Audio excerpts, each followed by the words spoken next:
We're on! Hello! Welcome to the channel and welcome to this review video of Codex Tyranids and Codex Tyranids data cards. Very kindly sent to me by GW, free of charge for your reviewing pleasure.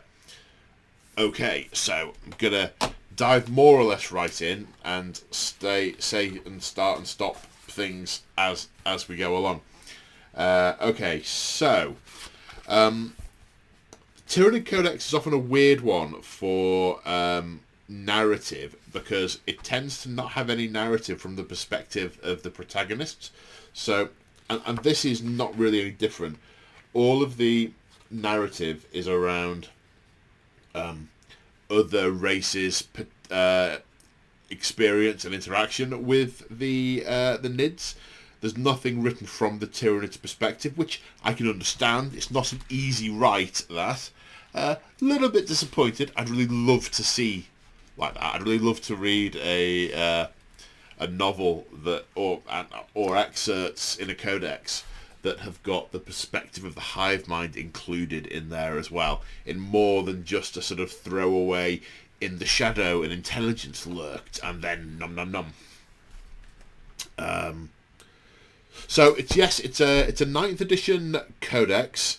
A number of the 9th edition codices of late have had, from regular viewers of the channel will know that from my perspective they've had some issues with them.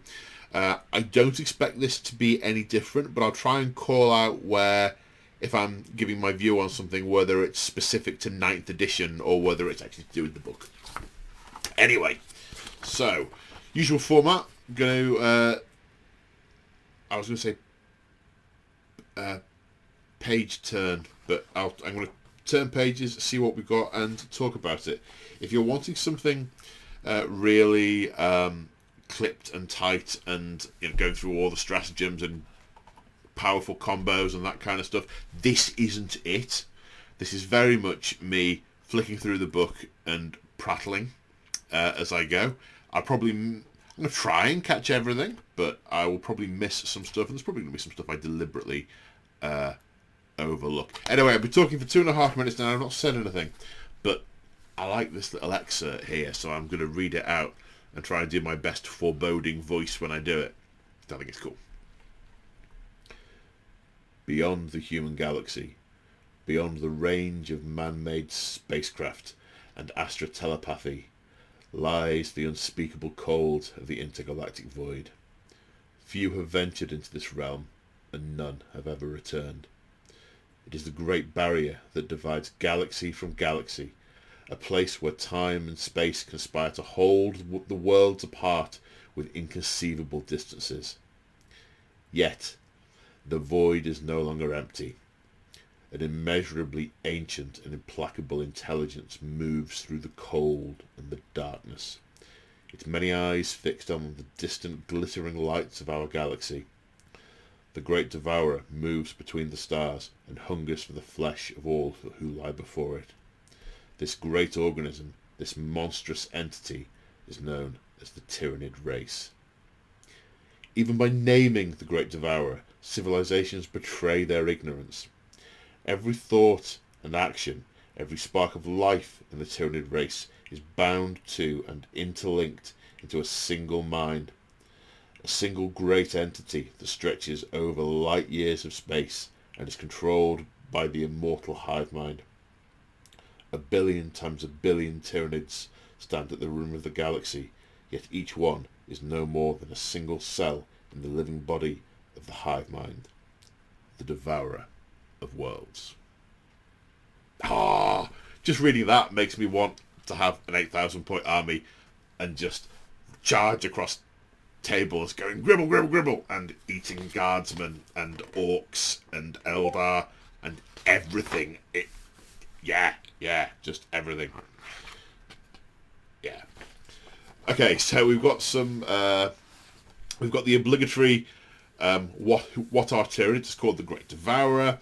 It's, if you've not read a Tyranid book before, who are they? Then we come into history. First contact, where they first appeared to mankind. Stuff about the various hive fleets and how they've splintered into fragments, each one still devastating in its own right. The nature of the shadow in the warp, the psychic phenomena that accompanies the Tyranids wherever they go, the warp deadening, mind deadening fear of the night, fear of the unknown and the darkness. Then we've got High Fleet Behemoth, the First Tyranic War, into the 500 worlds, into the Ultima Segmentum, where they attacked Macragge. There's a very nice story in, I think it's the 2nd edition Codex, where a relief force of it's either Marines or Guard lands on Macragge, and they go to the Fortress Monastery, and there isn't a Tyranid in sight, but stood sentinel are 100 suits of Terminator armour. The occupant of each one is dead, and they're just like sort of frozen statues, died where they stood, their armours locked, and the Tyranids have just melted away around them. A sort of mutual destruction kind of deal. Yeah, very cool.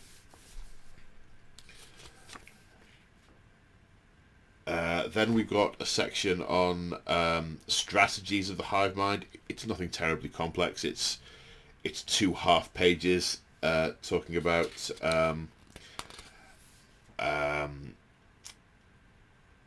the way they start with sort of probing attacks, trying to work out a world's defences, and then vanguard organisms like lictors and gene stealers presage the arrival of the hive fleet, potentially a long time before it gets there, and then what they start with in terms of planetfall and termagants and hormagaunts and warriors and so on, and how.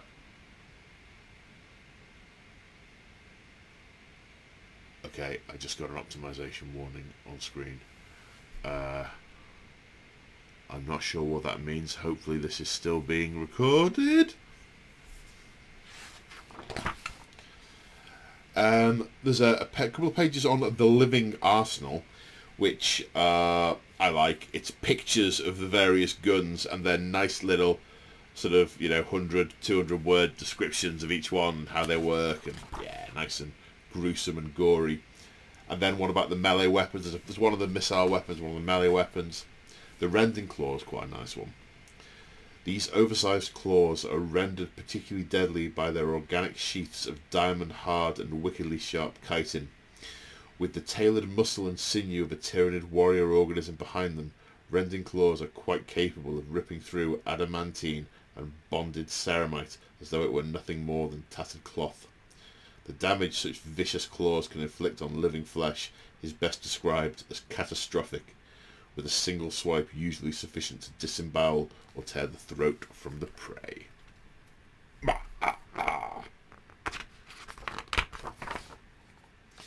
Then Kraken, the Second Tyranic War. We've then got a sort of a pseudo Magus Biologus study of Tyranids as an organism, which is kind of cool. Then a little bit of a narrative.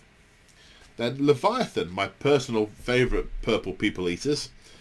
The Third Tyranic War against there's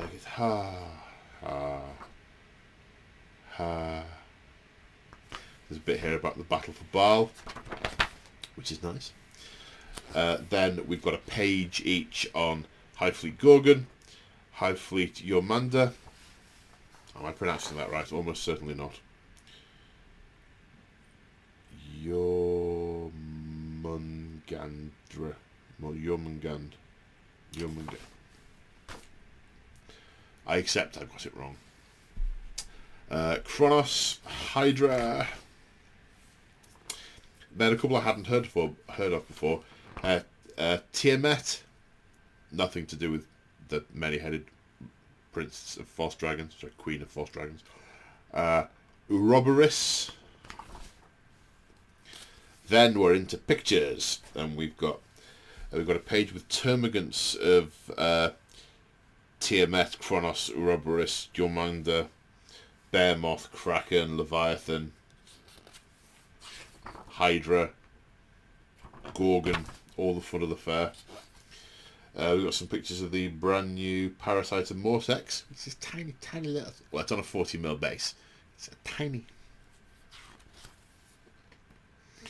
GW have very kindly sent me one of those as well. I haven't made a video of it yet because there's not much to unbox, and I haven't got any other Tyranid forces to paint to go with it. So that one's.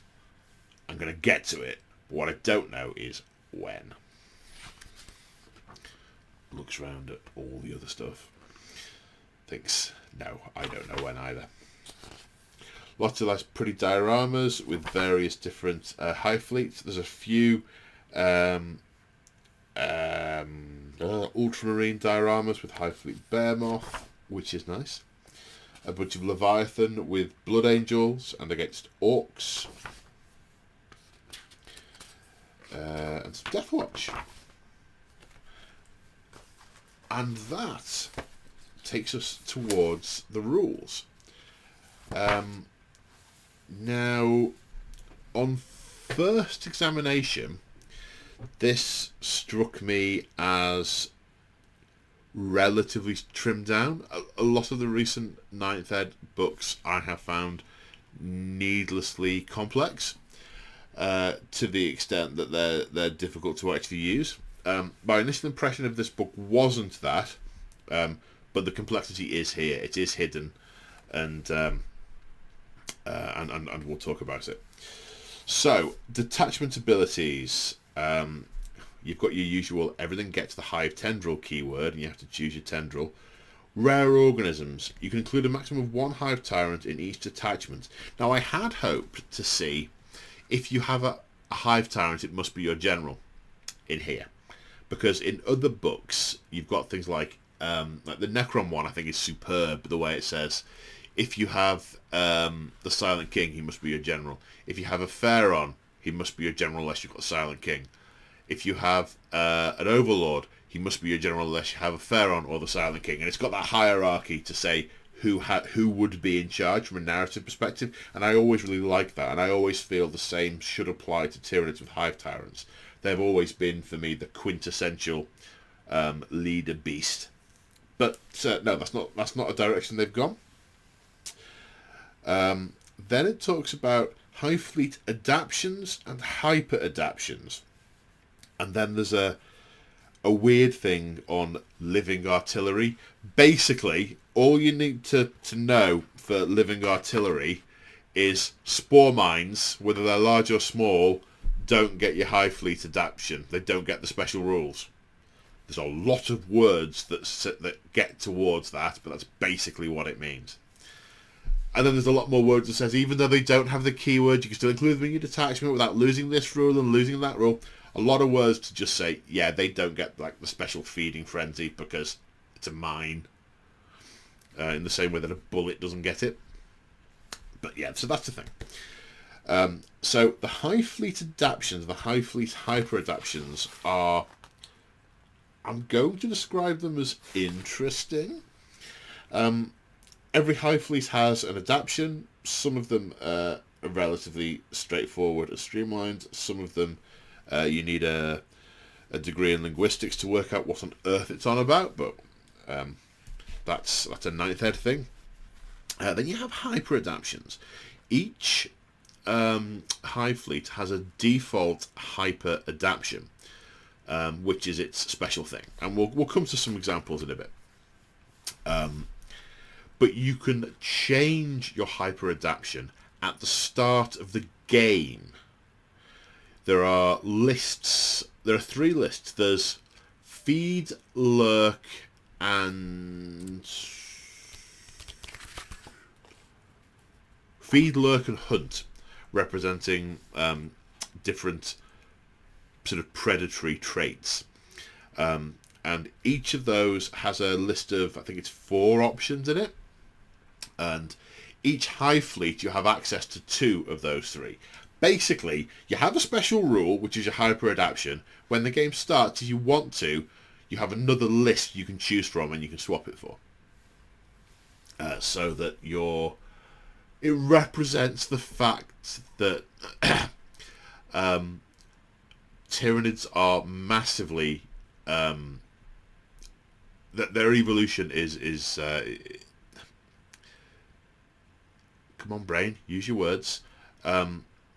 It's almost not evolution. They almost custom build their weapons, which are their organisms, to the scenario. They think actually these ones need to be faster. We've been outrun, or we're being cut down before we get there. Right, we need faster ones. Adapt.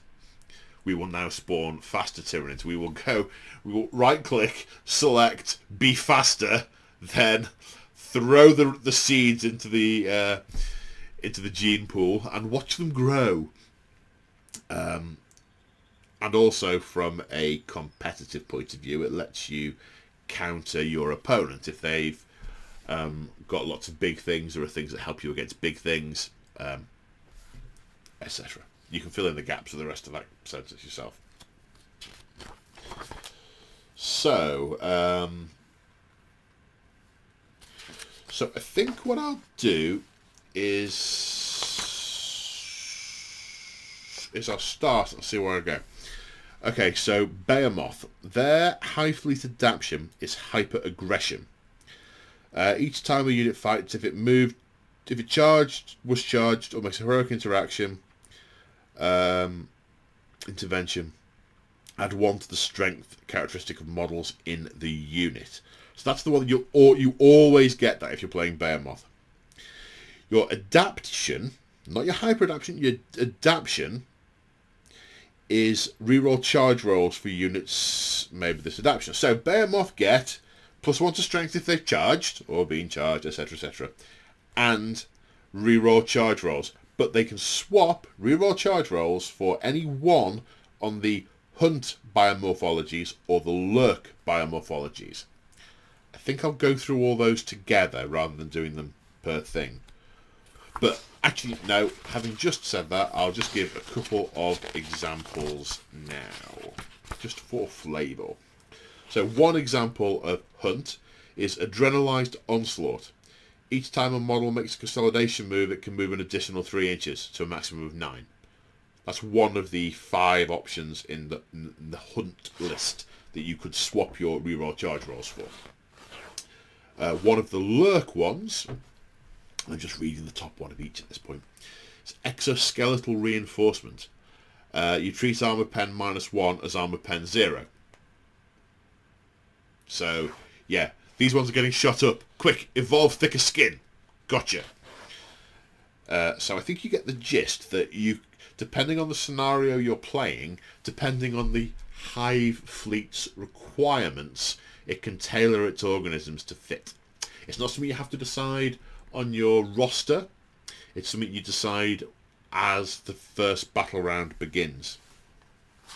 In fact, exactly when does it happen?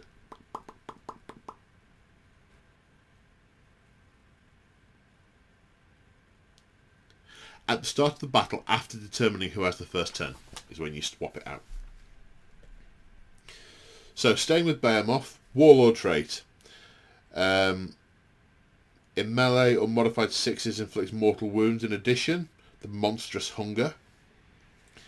Psychic power, Unstoppable Onslaught. Warp charge 7. Friendly Behemoth unit within Synaptic link range of the Psyker. Add 1 to wound. Okay, a lot of words, +1 to wound. The Bioartifact Relic, Monstrous Musculature, add 1 to damage the melee weapons of the wearer. Bearer. Nice. Then, Unparalleled Ferocity is Behemoth's stratagem. Lots of words that don't need to be here, and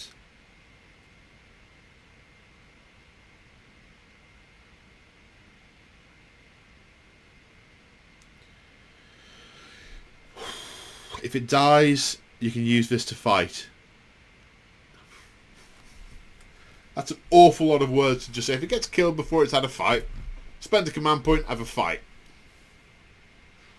A lot of words. A lot of words. Highfleet Kraken. Yeah, their adaptation is questing tendrils. Increase the armor pen of melee attacks by 1. So this is my bugbear in 9th Ed, in that every new weapon coming out, every book, almost all the weapons are at least AP -1. So why not just have all the armor lower and all these at 0? It's the same net effect. Not a fan. Not a fan of that at all. But I won't go off on that rant. You've probably all heard it a number of times. So, their adaptive gubbins. Each time you advance and not affected by another words. Each time you advance, blah blah blah, do not make an advance roll. Instead, add D3 plus 3 to your move characteristic. Okay, so you advance a minimum of 4 inches on a D6 roll. Minimum of 4. Again, feels like that needed far fewer words. Hyperadaptation is either feed or hunt. I gave an example of a hunt and a lurk earlier. Let's do a feed. Stabilizing membranes. Each time a model with this adaptation makes a ranged attack on a modified wound roll of 6, improves the armor penetration characteristic of the attack by 1. More AP. More AP. Because there's not enough of that in the game. Warlord trait. 1 step ahead. Each time your opponent uses a stratagem, roll a dice, and 5+, you generate a command point. It's like quantitative easing for command points. They appear from nowhere. Psychic powers. Synaptic lure.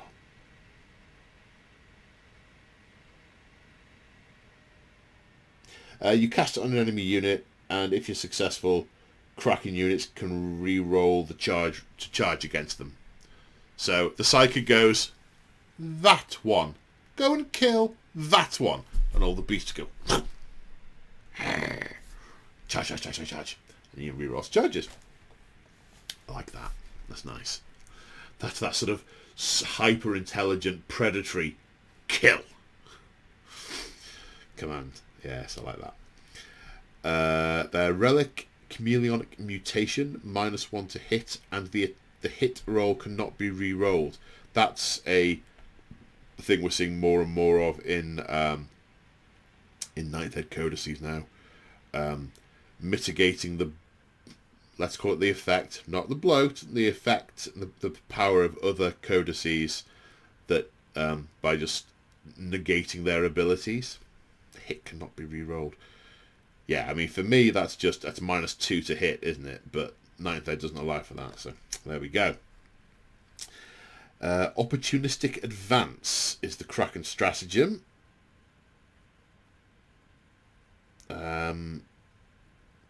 Advance 8 inches.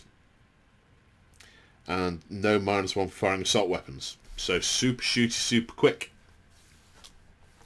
Now into Leviathan, my favourite purple people eaters, which is totally this colour scheme I'm going to be painting my Tyranids up in when I eventually get them. Synaptic control. Oh, there's a lot of words here. Wound rolls of 1 to 3 against a synapse creature always fail. And rolls of a 1 to 2 to wound against a creature that's in synaptic link range always fail. I'll explain synaptic link range now. Is it needlessly complicated? It might slow games down for, I don't know how much benefit that it gives. Haven't played it yet, don't know. But basically, synapse range is 6 inches. If 2 synapse creatures are within synapse range of each other, they're linked together. They sort of form a synapse chain between the various beasts. So a A Hive Tyrant might have an ability that it can use on anything in Synapse range or Synapse link range, which means it can use it on a friendly unit within 6 inches of itself, or if it's linked up with another Synapse creature, it can use it on anything that's in the Synapse range of that creature. So if you've got lots of Synapse creatures within 12 inches of each other, you create a network of all your beasts. You basically create... I think it kind of encourages you to swarm, which obviously is the Tyranid way. It encourages you to swarm together, because then there are a number of abilities that units have, or stratagems that affect... that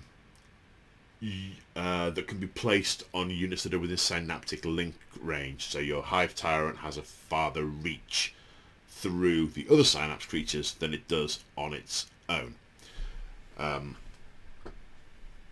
It's going to be a lot of measuring with that. A lot of measuring. So, the Leviathan Synaptic network is so strong, even the mangled remains of mortally wounded beasts can be compelled to fight on. Okay, so this represents the hive mind animating the dead, effectively. Yeah, stop bleeding out. You didn't need those kidneys. You can still go over there and slash that thing to death. We'll absorb your kidneys later. Oh, okay. Then its adaptive trait is reroll 1 hit when shooting or fighting. And it can swap for either feed biomorphologies or hunt biomorphologies. Its warlord trait is perfectly adapted. Once per battle round you get a reroll off a specific list. Psychic power Hive Nexus is a blessing. Select a Leviathan unit within Synapse link range of this Psyker, so it might not be one that's right next to it. It could be halfway across the board if you've linked up right. And select one Synaptic imperative ability of a friendly Synapse model that is also within link range of this Psyker. Okay, so there's a section later on called Synaptic imperative abilities.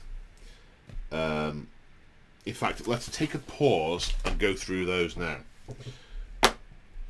And this is where the cards come in very handy, because I'm a big fan of these cards. And yes, this is, GW sent these for me for free, so I'm obviously going to say nice things about them. However, I love these cards.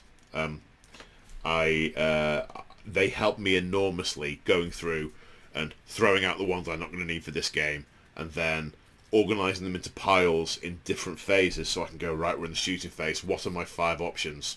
Right, okay. That helps me get my head around it.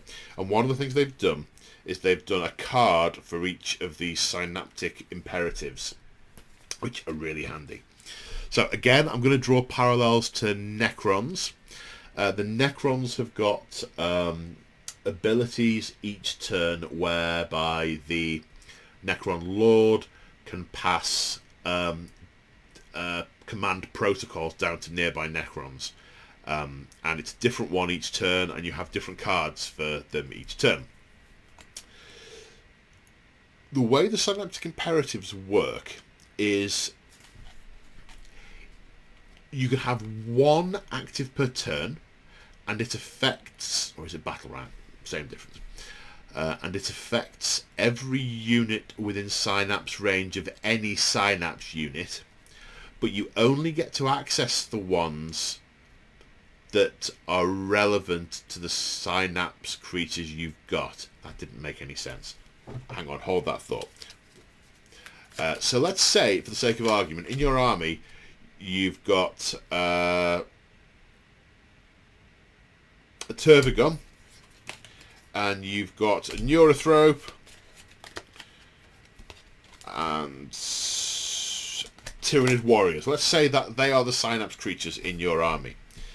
Then you have 3 Synaptic abilities, Synaptic imperatives available to you throughout the course of the game. You can only have 1 per turn, but you only have access to 3, because each one is given to you by a Synapse creature. The Synapse creature has to still be alive when you play it, but their brain, their link to the hive mind then extends through all the other synapse creatures and gives them an ability that is that they get if they're within synapse range. So going through those as an example. So Tyranid warriors give you goaded to slaughter. When this synaptic imperative ability is active, then friendly hive tendril units within 6 inches of this synapse model, so it's any synapse model in this context, each time a model in that unit makes a melee attack and a modified roll of 6 scores 1 additional hit. So you can elect at the start of a battle round to go, right, we're going to use goaded to slaughter this turn. Can't use it again that game.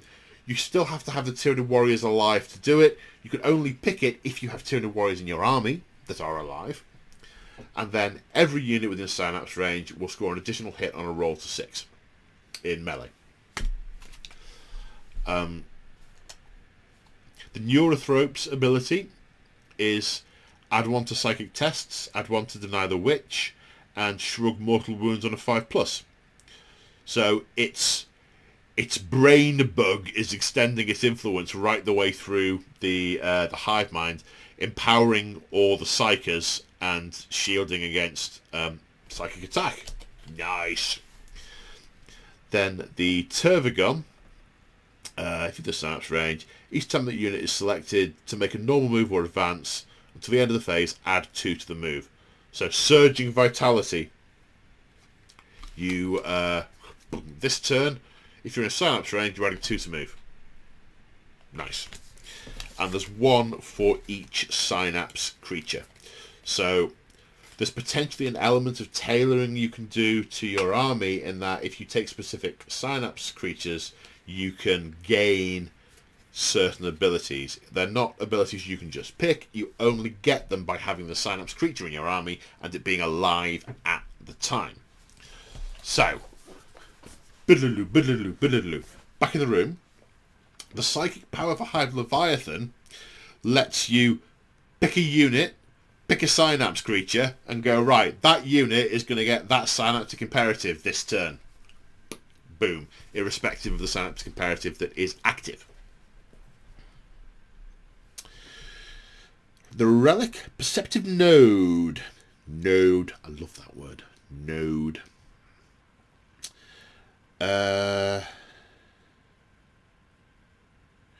Shoot at reinforcements that turn up within 18 inches. A lot of words. Combined Assault. If 2 or more Leviathan units attack the same enemy unit, improve their armor penetration by 1. Armor? What's armor? Okay, I'm not going to go through everything for all the Hive fleets. I'll just go through the main adaptions for these ones. So, Gorgon. The Hive fleet adaptation is adaptive toxins. When wounding against non-vehicle units, a roll of 4+ is always successful. Auto wound on 4s. Then their adaptive one that they can swap in is reroll 1 wound roll when shooting or fighting per unit. Now on to Yormanda. Tunnel Networks is their auto one. Each time a ranged attack targets a monster that's more than 18 inches away, gets the benefit of dense cover. When it targets a unit excluding monsters that's more than 12 inches away, it gets the benefit of dense... Right, so -1 to hit. The count as being in cover to be for the shooty shoots, not the army, the shooty shoots. The adaptive Gubbins. Each time a unit with this adaptation is targeted by a weapon with the blast rule, halve the number of attacks made with that weapon rounded up. I guess they're just good at sneaking and hiding, and they sense the incoming danger, and some of them get behind cover and so on. They can swap for hunt or lurk. Sorry, Gorgon can swap for feed or lurk. Then Kronos. High Fleet Adaptation Bio Barrage. Add 4 to the range characteristic of ranged weapons. Nice! Adaptive. When you attack a unit that's within half range, improve the armor penetration characteristic by 1. Can be swapped for feed or lurk.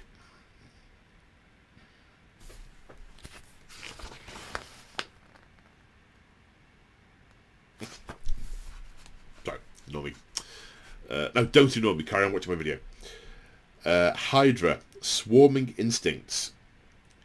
Each time a model with this adaptation makes a melee attack and targets a unit with fewer models than its own, add 1 to hit roll. For purposes of this, vehicle and monsters count as 5 models. Okay, Swarming Instincts. Oh, I like that. I like that. The more you've got, the harder they hit you because they just climb all over you. Nice. One moment.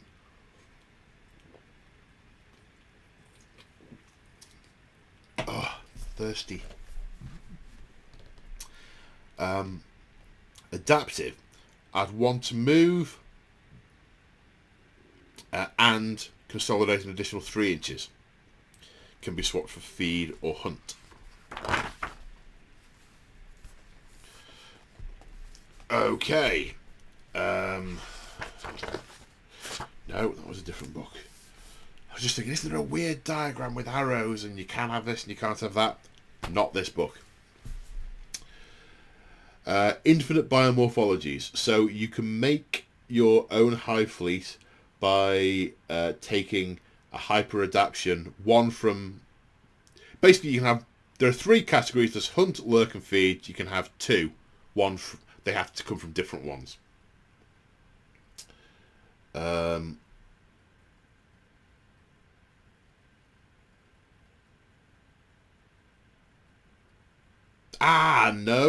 No.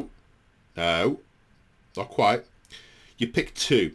One is your fixed one that you will keep, and one is your hyper-adaptive one that you may swap at the start of the game. So on your list, you write, Adrenaline Onslaught is my fleet's regular thing, and their adaptive one is Territorial Instincts, and then it's Territorial Instincts that you can potentially swap at the start of the game.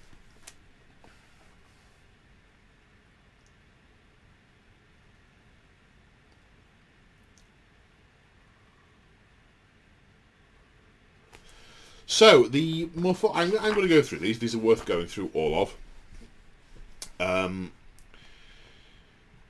So the hunt ones, the Adrenalized Onslaught is consolidating an extra 3 inches. Heightened Reflexes,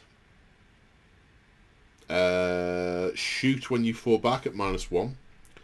Augmented Ferocity, +1 to charge rolls. Synaptic Goading. Goading? Synaptic Goading.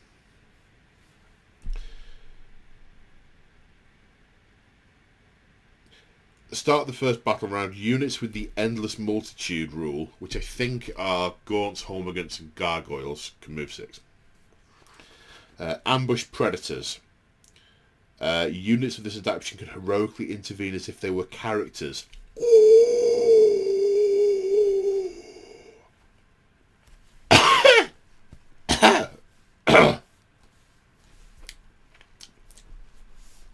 Ouch. Right, Lurking. Exoskeletal Reinforcement treats AP -1 as AP 0. Mentioned that one already. Naturalized Camouflage.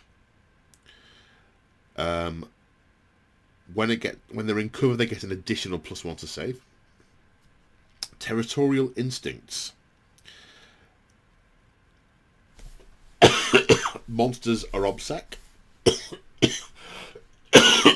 Oh, my use of my squeaky voice has done me some damage.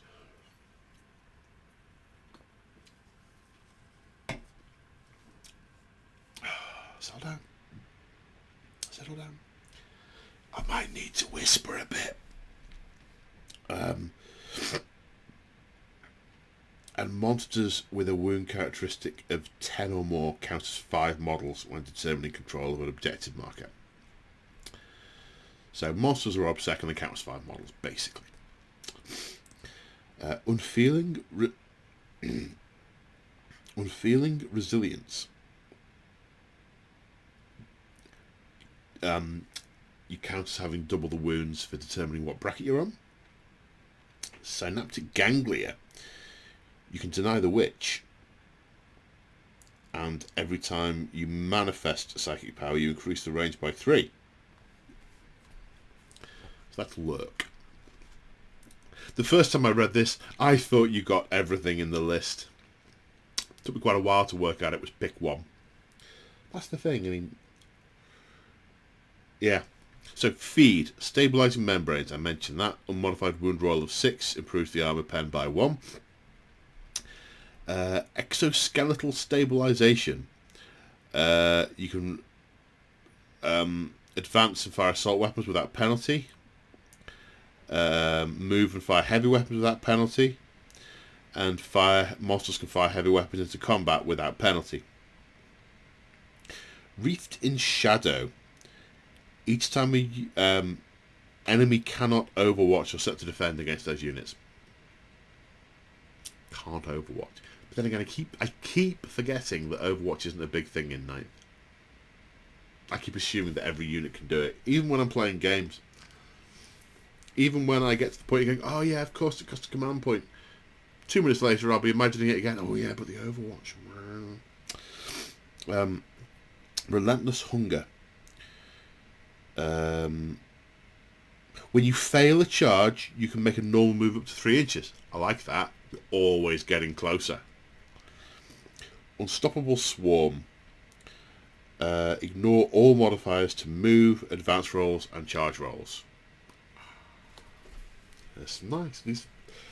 It oozes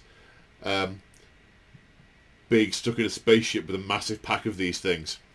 Yeah, and just looking out over your battlement, and there's just wall-to-wall kiting and things leaping around and charging at you and gribbling at you, and the power cell light is flashing on your las gun. The commissar stood behind you saying, "Fix bayonets!"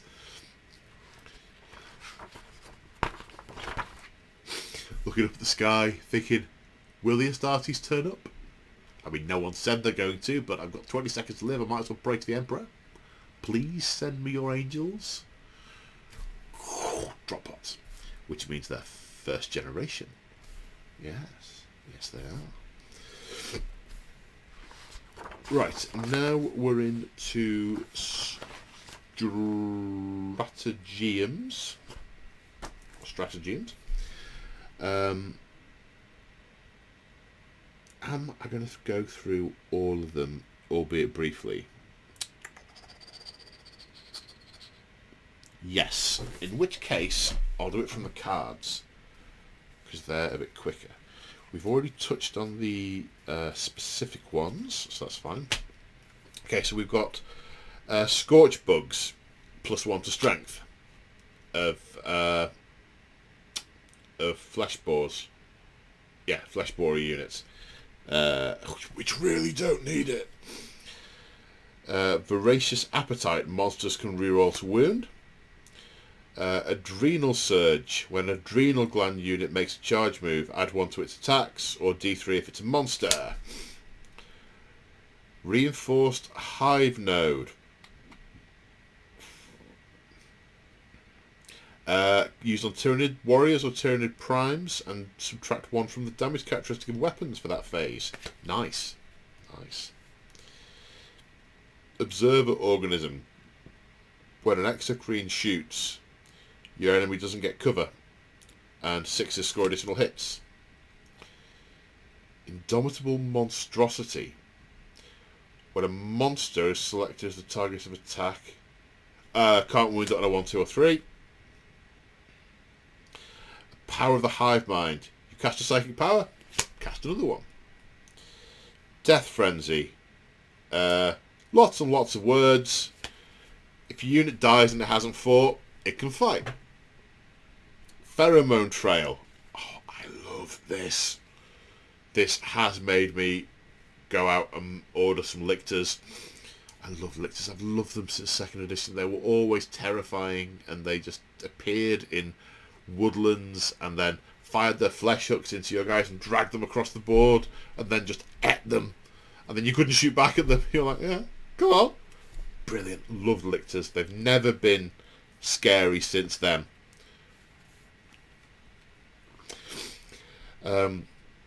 Use the stratagem in the charge phase. Select an enemy unit within 6 inches of a lictor. Then other friendly units add 2 to the charge rolls against the same target. So basically your lictor charges in, and if they make it, then other units get +2 to charge because they're following the pheromone trail.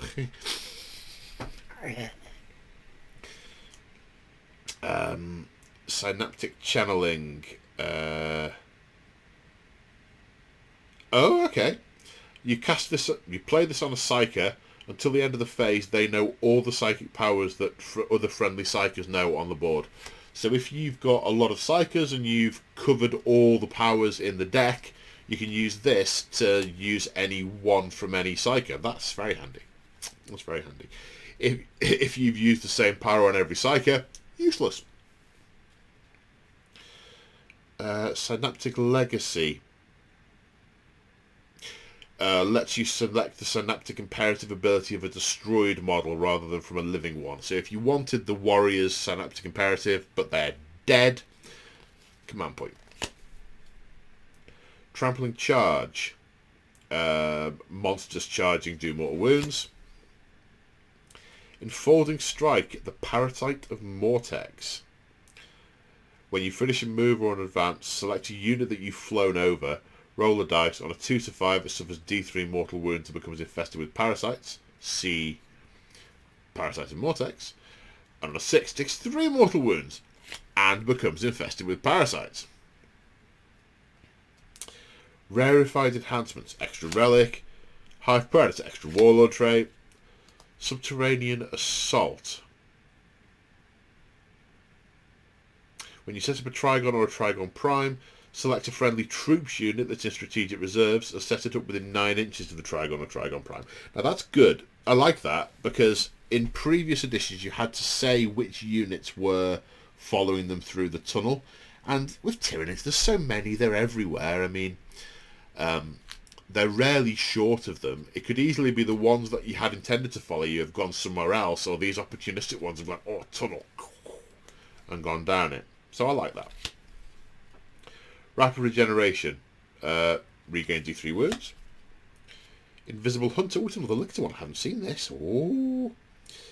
Select a lictor that was not on the battlefield at the start of the turn. So use this stratagem at the end of your turn. Select one lictor that was not set up on the battlefield this turn. Oh, right. Okay, so a lictor that's been on the table all turn. Remove it, put it into reinforcements. It can arrive back within 9 inches. And yeah, okay. Overrun. If you've made a charge move... Basically, if you charge a unit and kill it, you can make a move. Shard Lure.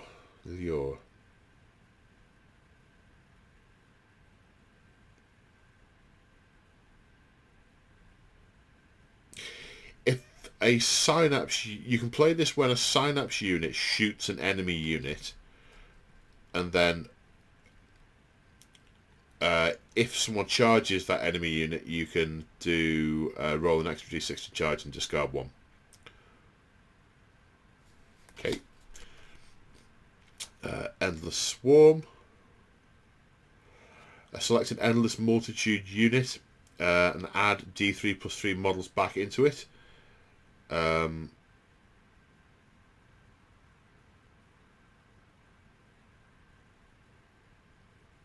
With their full wounds remaining. Instinctive Rampage. Hive Tyrant. +4 to charge? No.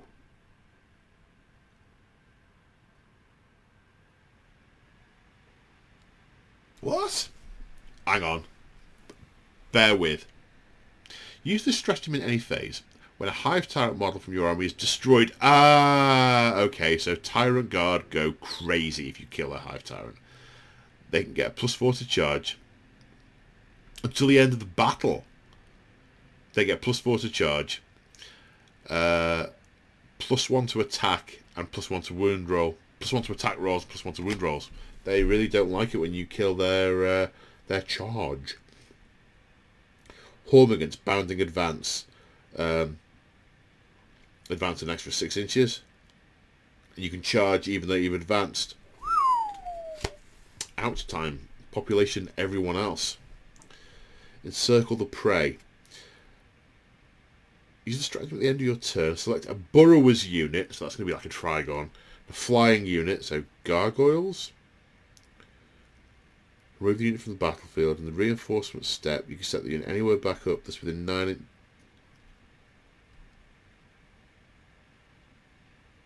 Oh, right, okay, so... a unit that can dig or a unit that can fly, you can put them back into Deep Strike. Spore clouds.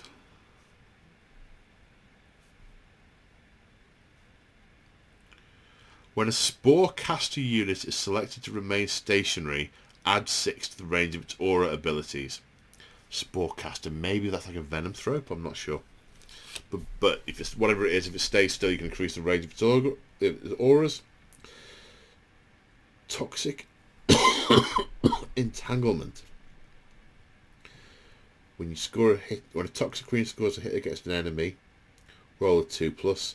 Halve the move of that enemy unit.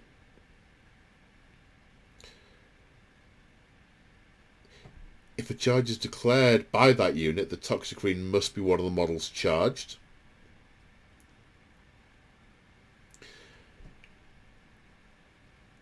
If the charge is declared with the toxic queen, the enemy unit must be one of the targets to the charge and +2 to charge.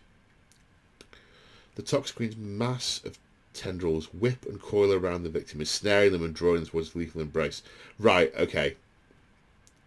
So it's basically grabbing them with its arms, which means that they move more slowly.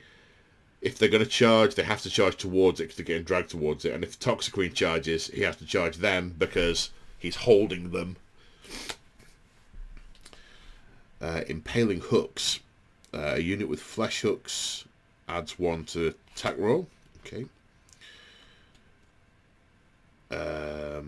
Using the morale phase, if they're in engagement range of a lash whip or toxic lashes, -2 from leadership and -2 from combat attrition. Run, rabbit. Acidic torrent. When you select an acid maw infantry model. Oh, it's a mortal wounds output thing. Acid for blood.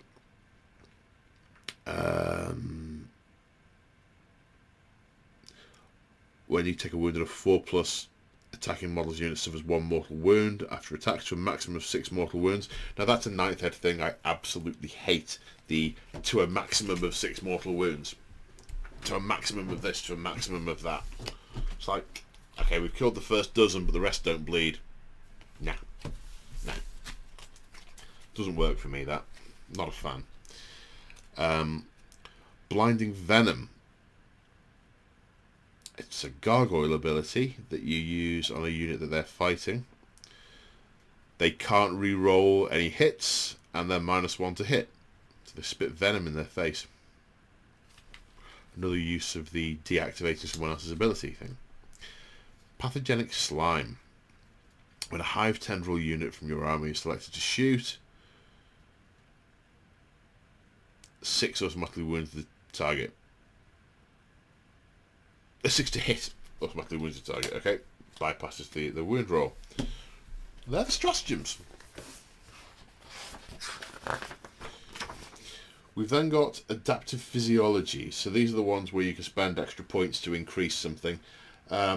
It's things that you give to monsters on this occasion. They're not things that you give to units. And some examples of things like there's a 4+ invulnerable save, +1 saves against damage 1. If an enemy falls back on a 2+, they take D3 mortal wounds. It's that kind of stuff. Not going to go through them all. Warlord traits. Alien Cunning. The Warlord has OBSEC and counts as 5 models. and can perform an action even if it's advanced and far back. Heightened Senses. Gets to fight first and can reroll to hit. Synaptic Linchpin. I hate this. No, I don't hate this. I hate that it gets used on Neurothropes that sit in a castle at the back and just keep the... Yeah.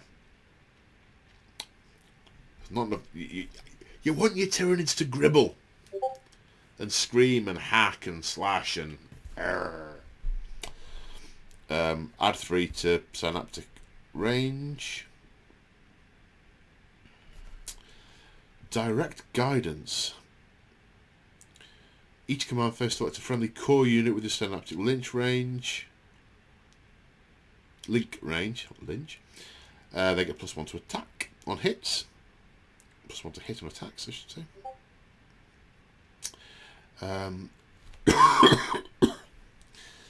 Synaptic Tendrils. In the command phase, if your warlord has one of the following abilities, they can use it twice.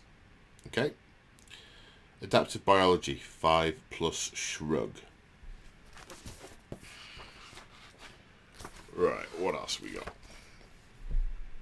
Okay. So, the Hive Mind Discipline. So, Psychic Powers Catalyst is a 5+ Shrug.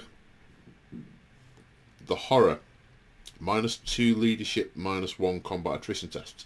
So there are a few ways you can stack that up to really drop someone's leadership through the floor and have so many negatives to their combat attrition. Once they fail, a lot of them are going to run.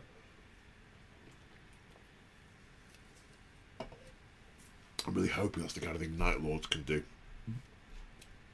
But I digress. Neuroparasite.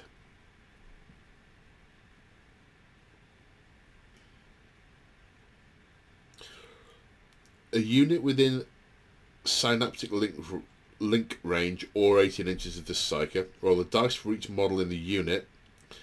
For every roll that exceeds the model's toughness, suffers 1 mortal wound. To a maximum of 6 mortal wounds. Yeah, well that's a sentence that I should be disregarding, that's tacked on the end of a lot of sentences in these codices. That can... what's the vernacular? That can do one. Onslaught.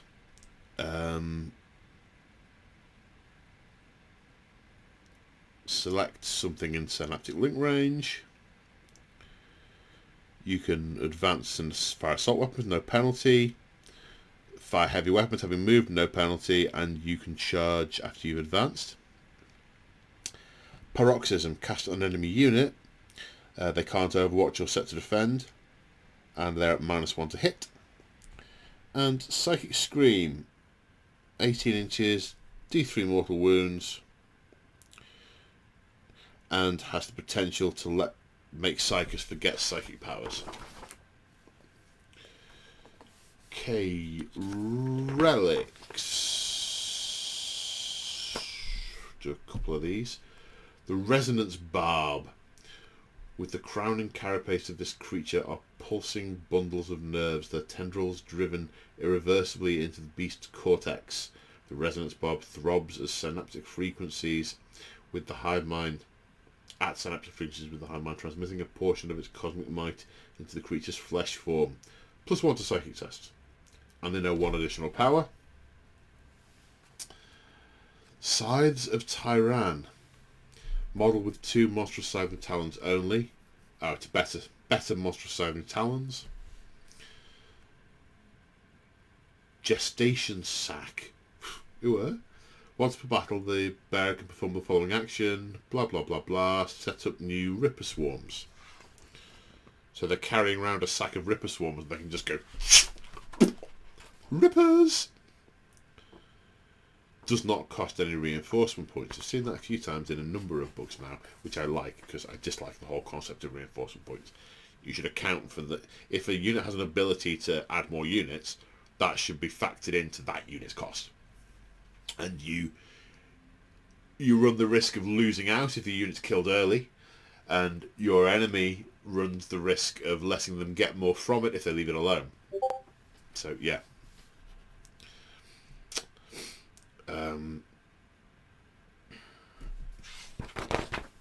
Okay, chapter approved rules I'm not going to go through, nor am I going through Crusade rules. Okay, the Hive Fleet keywords and abilities and stuff.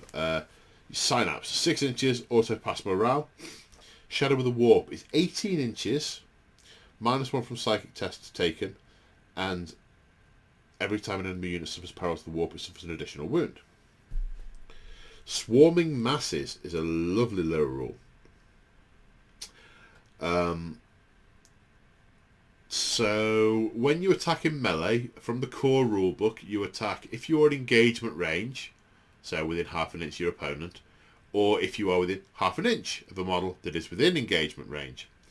If you have the Swarming Masses rule, you can attack if you're within engagement range, or if you're within 2.5 inches of a unit within engagement range. Basically, it puts a 3-inch kill circle on Swarming Mass units. So you throw 30 gaunts at something, then chances are they're all getting their attacks in.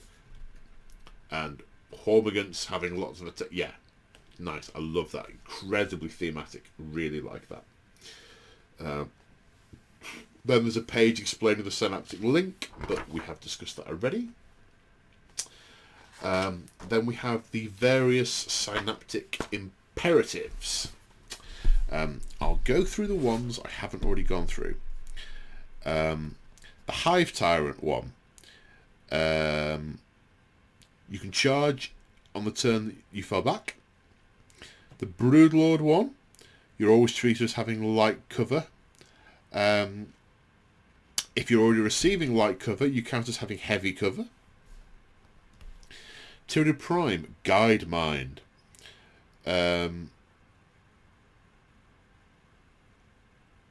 Ranged attacks within 24 inches of the Synapse creature. Rolls to hit of 6, score 1 additional hit. Tervigon we went through. Neurothrope we went through. Trigon Prime. Each time you roll a dice for the Death Throws ability of a model in that unit, add 3 to the roll. So they explode. Thrashing Demise. They explode easier. And it's this for additional mortal wounds. We did Tyranid Warriors. Maleceptor. Psychic Oversight. If a unit is performing an action, it can make a ranged attack without the action failing. A unit can perform an action even if it advanced or fell back. If the unit has a psychic keyword, performing a psychic action does not prevent it from manifesting psychic powers. Now, you don't hear much about Maleceptors. I imagine they are one of the underused units. Not now. Zoanthropes, Warp Shielding. Monsters gain 4+ invulnerable save. Other units that are not monsters gain a 5+ invulnerable save. So you've got a Zoanthrope in your army, then 1 turn out of 5, you can give the entire army a 5+ invulnerable save or 4+ on your monsters. Assuming they are within Synapse range, etc, etc, etc. And the Parasite of Mortex. Move an additional 3 inches when you pile in.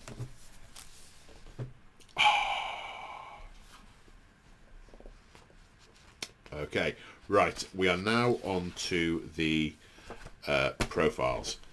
I'm not going to go through all of them, but one thing... So, Hive Tyrants. So, to go through the Hive Tyrant first is a 9-inch move. So these are the things that jump out to me. Toughness 8, 2+ save.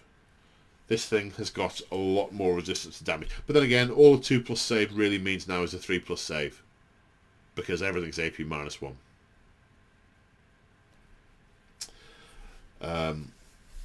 Will of the Hive Mind. You can give a unit reroll 1s to hit within Synaptic link range. Has a 4+ invulnerable save from a Psychic Barrier. And you can give it Adrenal Glands and Toxin Sacs. Adrenal Glands making it +1 to move, +1 strength. Toxin means that auto rolls to hit of a 6 auto wound. There are some pretty choddy weapons on this thing. Yeah, they're very nasty. Now, the reason I flipped over from Winged Hive Tyrant, the Winged Hive Tyrant is ostensibly the same, except it is toughness 7, because it has to fly, it needs to be lighter, and is save 3+. So notice that it needs to be lighter, or, 4+. Swarm Lord. Toughness 8, 2+ save, 9 attacks. Blade parry. Once per turn, the first time a saving throw is failed, you reduce the damage to 0. You can give units reroll to hit, a single unit.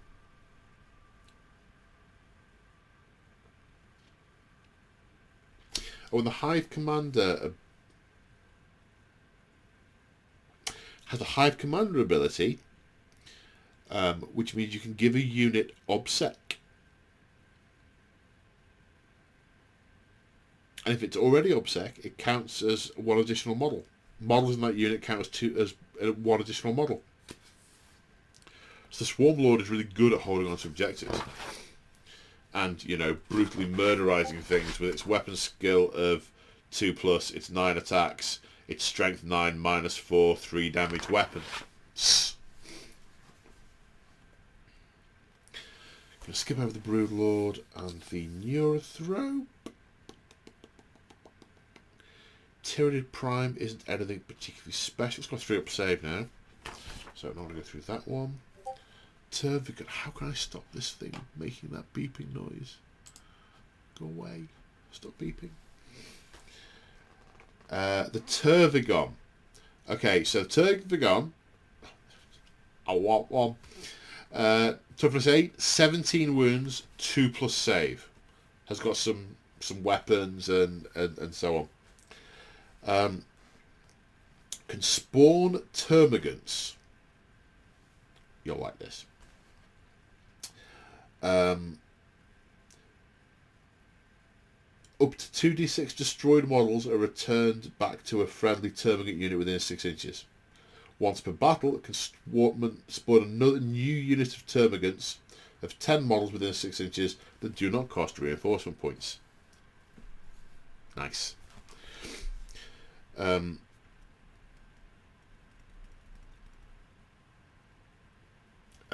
It's got a couple of other little abilities, but one to call out.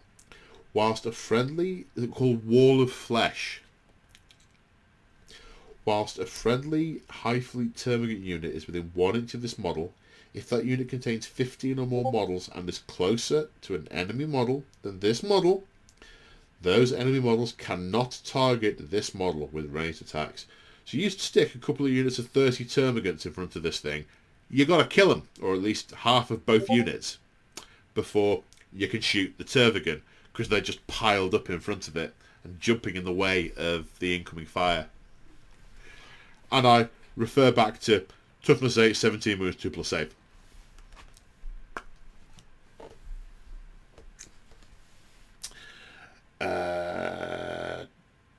Trigon Prime is only toughness 7, pah, and a 3+ save.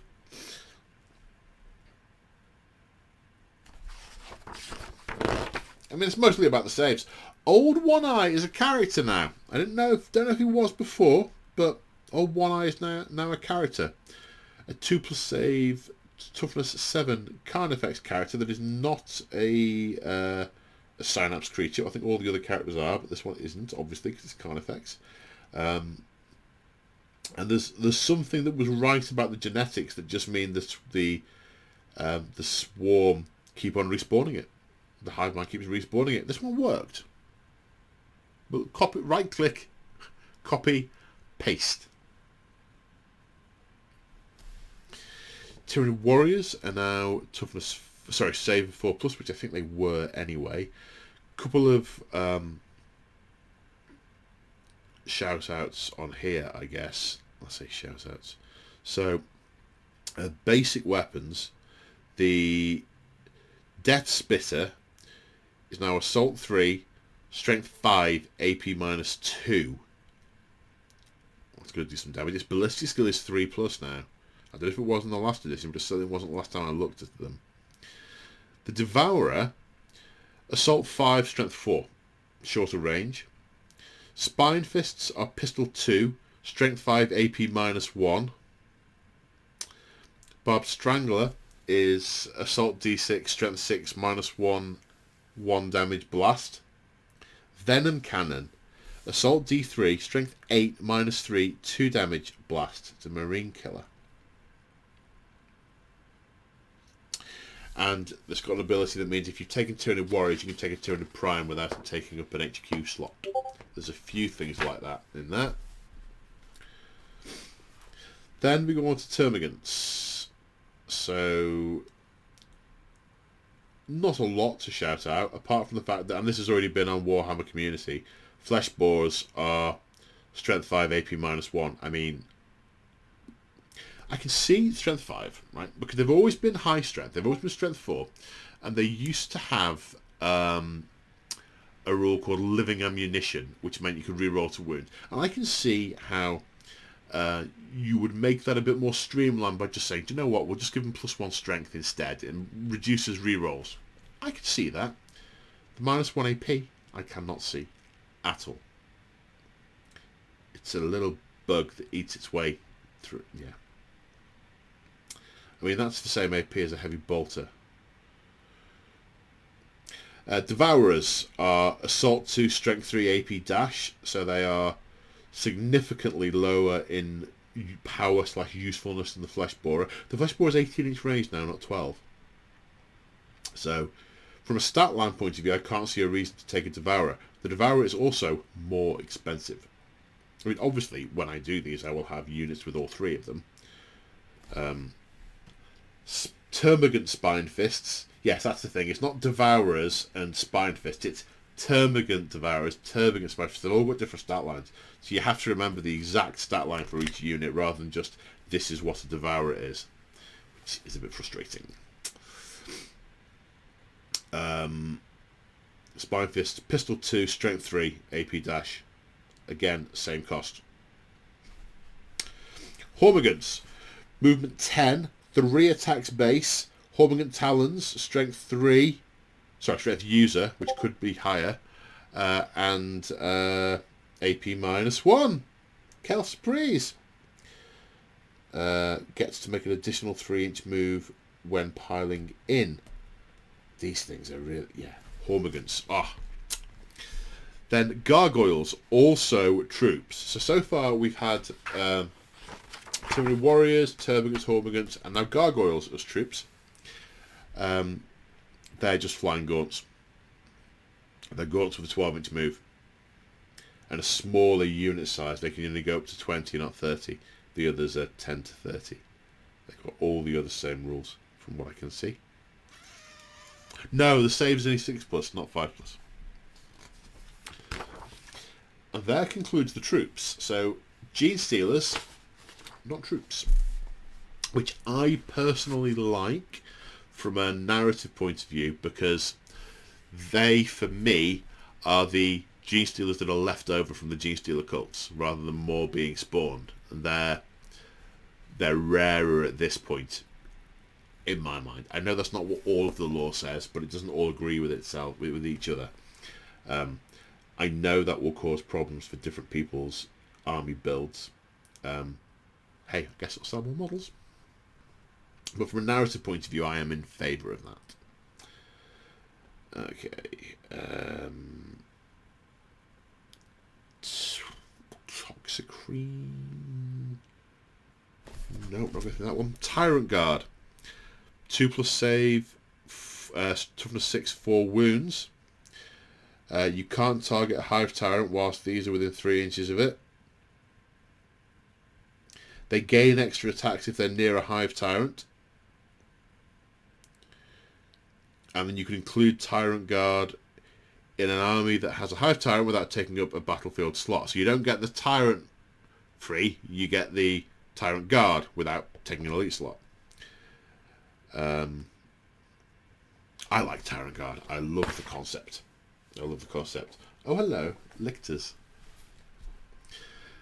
So, the Lictor is now 10-inch move, 2+ weapon skill, strength 7, toughness 5, 5 wounds, 6 attacks, 4+ save. Its claws and talons are strength user, so 7, -3, 2 damage. Oh, hello.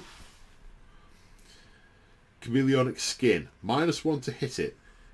Always counts as being in cover from more than 12 inches away and has a 5+ invulnerable save. Always fights first and has a deep strike mechanic that is based around terrain and the battlefield edge. They're back. I love them. I love them.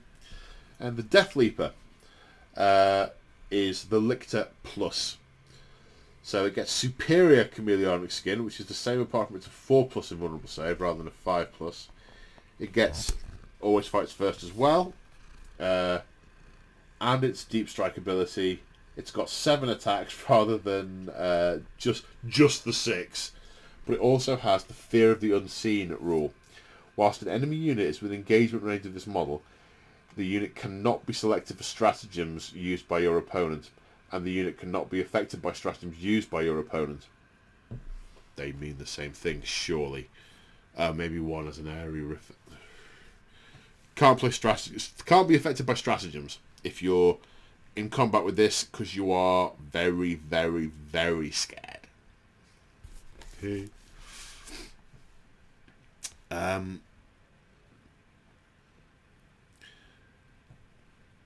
The Maleceptor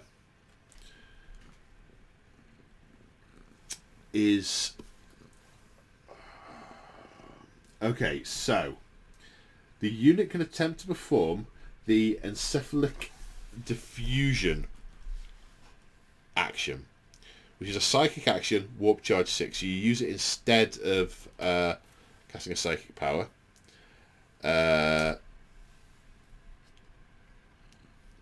If completed, you gain the following ability: diffusion field, aura, 6 inches. Each time a ranged attack is made against that unit, subtract 1 from the strength of that attack. So you can use this to debuff your enemy's shots coming into your line if you run forward with this. But it also has the Psychic Overload ability. Oh, and now Lemmy's trying to kick all these cards off the table. Let me put them back in the box so they don't end up all over the floor. I don't know if that's coming up on the microphone, but she's now purring very loudly. We're nearly at the end.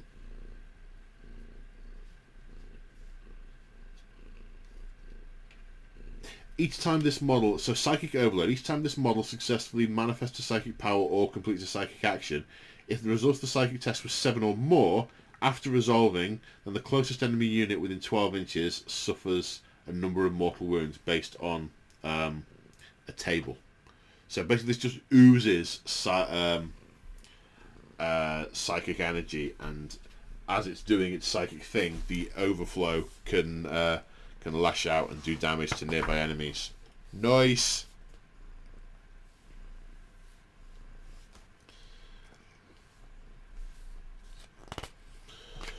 Zoanthropes. This is one thing I noticed. I don't know what the warp field save was in the last edition. I know at one point it was a 3+ save. It is now a 4+ save.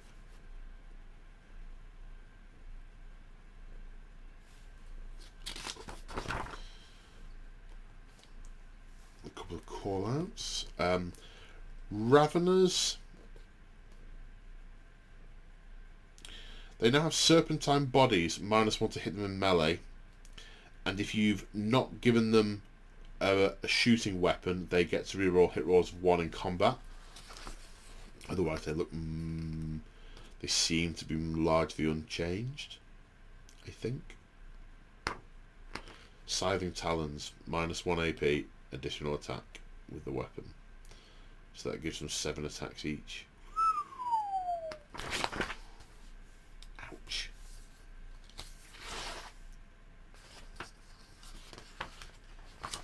Right. The Parasite of Mortex. So, the big thing the Parasite of Mortex does is parasitic infection.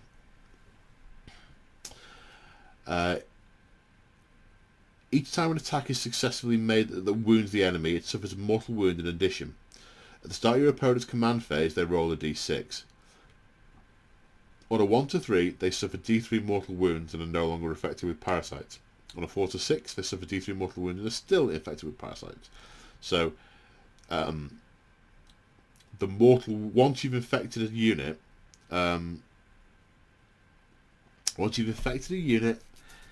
the mortal wounds just keep coming. Every time they suffer 2 or more mortal wounds, you set up a Ripper Swarm nearby. And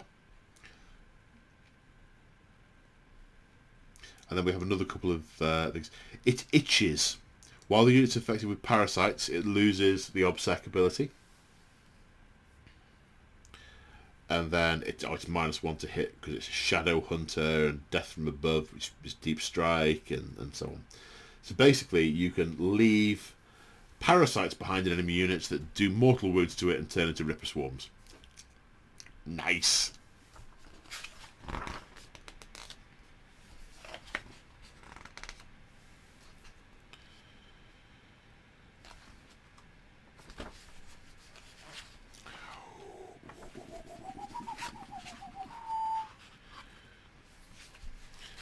There's nothing particularly stand out in the rest of this. I'll talk about Carnifexes for a little bit.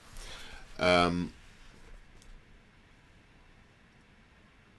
mean, there's just so many options on here. They get +1 to charge, as they pretty much always have.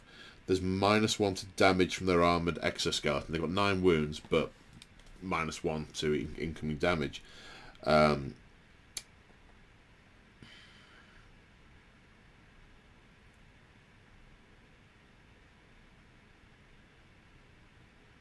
No, I don't think there's anything particularly unusual here. You can either have a brood of Carnifexes that are all equipped in whichever way you want them to be, so shooty, punchy, with things like acid maw, adrenal glands, spore cysts, toxin sacs, all the fun of the fair. Or you can set them up Screamer Killers are a separate entry, so are Thornbacks. I think that was the same in the previous codex. Tyrannifex is quite interesting.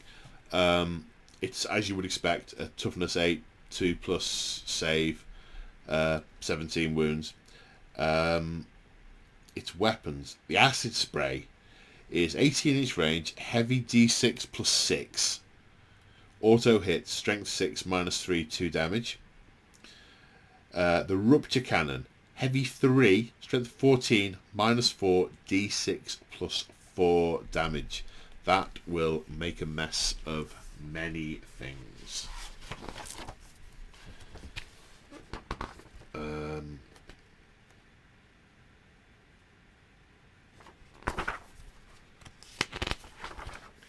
that, barring a couple of other things which I think have stayed fairly static, I believe. There's going to be the odd thing I've missed here or there. In fact, probably a couple of odd things. But especially given I haven't got an existing codex to compare it to.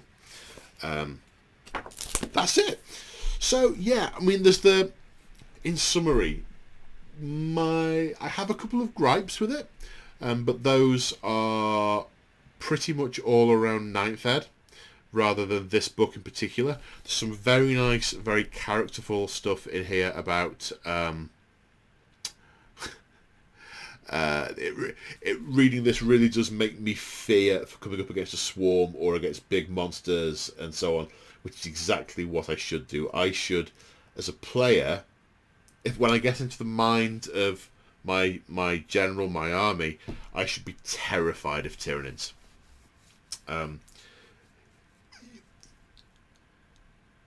Good soldiers in the 40k universe are always wary of many foes, like like Eldar pirates and the capricious Eldari, the savage greenskins, and so on. But Tyranids should absolutely fill you with dread and terror, and I get that impression from this book, and I hope to find out that they play like that on the battlefield. I would love for you know, games against Tyranids to be all about survival and getting through it with some of your units alive, like in the good old days. So I'm looking forward to trying that out. Need to find me. Yeah, well, I already have. I have a game lined up with a Tyranid opponent. It's one of the few armies I don't have a painted army of to play myself. Well, on that happy note, shout out, big thank you to my my channel members and my Patreons for your ongoing support, helping me work towards the hobby dream. You guys are awesome. If you want to become a channel member to support me, check out the description a lot that goes along with this video. There are links in there to how to do it and the perks that you get and all that good stuff.